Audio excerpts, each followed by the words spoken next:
In today's video, I'm going to teach you how to log into Bluehost 2025 tutorial. By the end, you'll be able to sign in quickly and confidently with a couple of best practices to keep your account secure.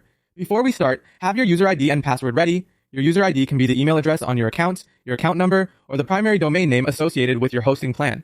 First, open your preferred web browser and head to the official Bluehost website at bluehost.com. Take a second to confirm you're in the right place. Look for the secure padlock in the address bar and make sure the URL is spelled exactly as expected. If you want to skip straight to the sign-in form, you can use the direct login address, bluehost.com/myaccount/login. Both paths lead to the same login screen. On the homepage, look to the top right corner and click the login link.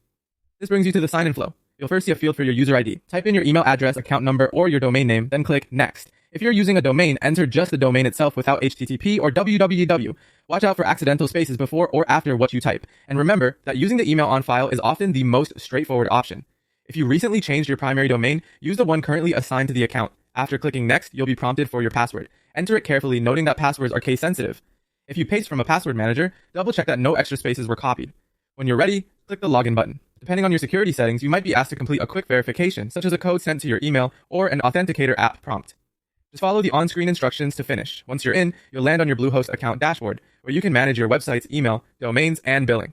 If the page seems slow to load, give it a moment, then refresh. If you run into an error, confirm your internet connection, make sure cookies are enabled, and verify that your caps lock isn't on. If issues persist, trying another browser or clearing your cache can help. For security, sign in only on trusted devices, avoid public Wi-Fi when possible, and consider using a reputable password manager. If you're on a shared computer, skip any option to stay signed in, and always sign out when you're done.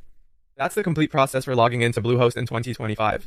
Thanks for watching, and I hope this helped you get into your account smoothly and securely.